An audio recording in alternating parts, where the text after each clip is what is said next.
Hello artists! Today we'll be making a mini art gallery of all the things that we're grateful for. And when we talk about gratitude is all about being thankful for the things that we have in our life and showing appreciation for those things. So today you and I are going to make a teeny tiny gratitude gallery, and I am so excited to get started with you. So I hope you're doing well, and I look forward to working together on this project. Let's get started. A very special thank you goes to Mrs. Springfield, the art teacher at Bryn Mawr Park, for this exciting lesson idea. Thank you so much for sharing your idea with us, Mrs. Springfield. The materials for this project are marker or pen, crayons, scissors, tape, and paper. You really don't need much to wow yourself with this project. And gratitude means the quality of being thankful, readiness to show appreciation, and to return kindness. Step 1 is to make a list of all the things you can think of that you are grateful for. And I highly recommend trying your very best to list as many as you can think of, because the longer your list is, the more options you'll have when you draw out the things that you want to show gratitude for in your life. And through this project, you'll be a curator. A curator works in a museum and picks the art to hang and decides how it's hung up in the space.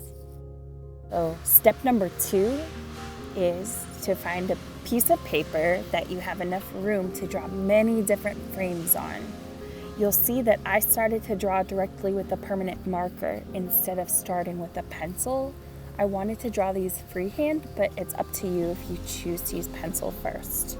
And I highly recommend drawing different shapes per frame. This gives you a variety, and it doesn't make the gallery boring with a bunch of the same shape.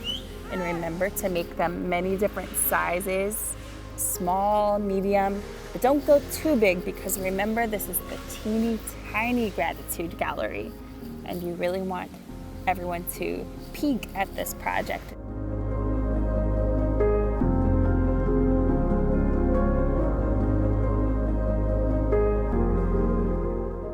So enjoy this process, and remember to add as many frames as you want, but my list was really long, so I needed to make a bunch of frames in different sizes because I had a lot on my list. So use this time to design all the frames you can on the page that you have, and this is step 2.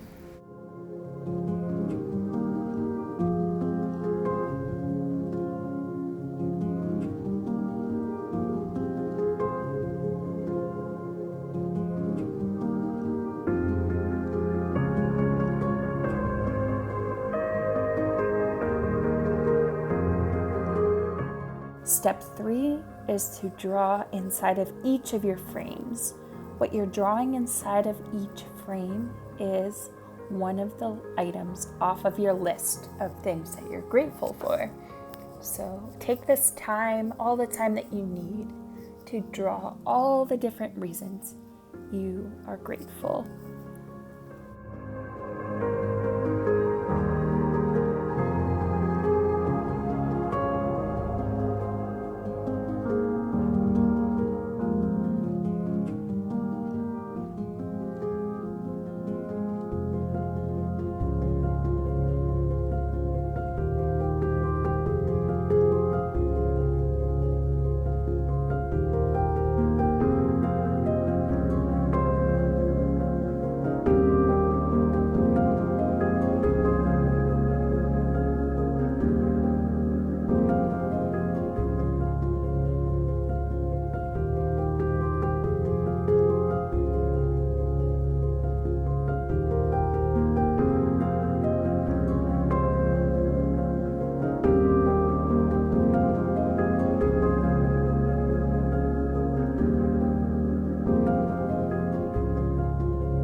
Now, it's time for step 4.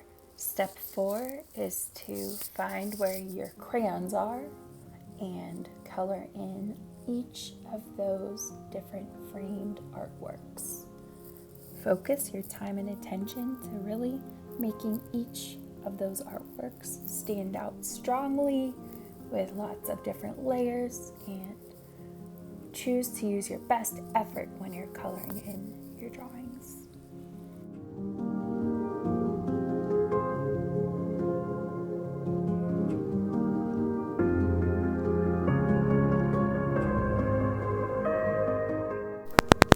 Now that you've colored in your drawings, it's time for step number 5.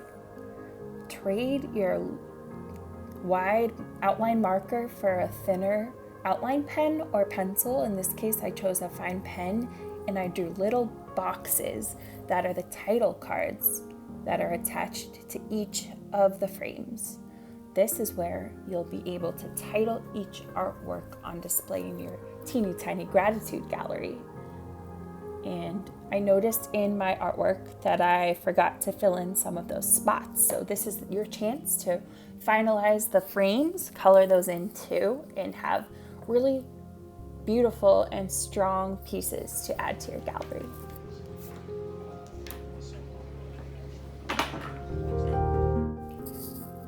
For step number 6, you're going to reach for a pair of scissors. And with that pair of scissors, a great way to start cutting out lots of smaller pieces is to cut down the large shape into smaller and more manageable parts.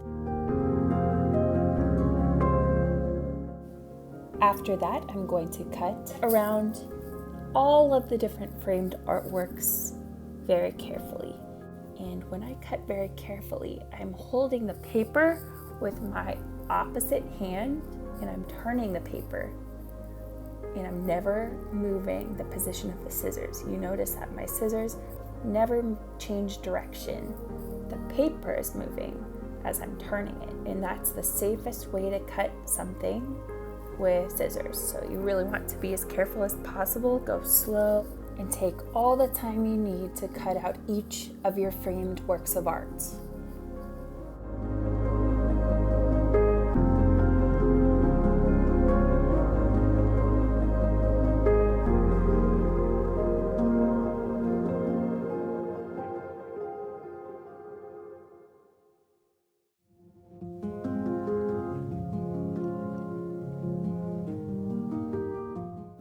Now you're about to see a sped up process of the way that I cut out each of the framed artworks. So this is not to encourage you to rush this process. I just wanted you to see how many I had to cut out, and if I continued without the time lapse, this video would have put you to sleep, but I didn't want that. Step number 7 is coming, and step number 7 is you get to title all of your artworks. And remember those little boxes we had attached to each frame? That's what you'll use to write your titles inside of. So make sure you title each of your artworks, and we're ready for step number 8. And step number 8 is where you become the curator, and you get to arrange the artworks that will go on display. So there are a variety of ways that you can organize and set up your display, and this is your chance to see which way works best for you. Now it's time for step number 9. Step number 9 happens right after you've decided the position of all of the framed artworks. You'll be going on a walk around where you live to find the perfect location to display your mini gallery. I thought of using this closet door because I go into that closet a lot to get a jacket, and I also considered using the storm door where it's all glass, because I knew that lots of people who come to the porch would notice it right away. But then I thought, maybe I should keep it in a special place for my family. Step 10 is really important. You should make sure that you have a permission from the adults that you can tape your project to a space where you live. Tape is something that you don't want to put on every surface, so make sure you get an adult's permission so there's no tape stuck to walls to make a big mess to pick up after the project is ready to take down, okay? So make sure you get the A-OK thumbs up sign from someone in your family who is an adult before you move forward with this step.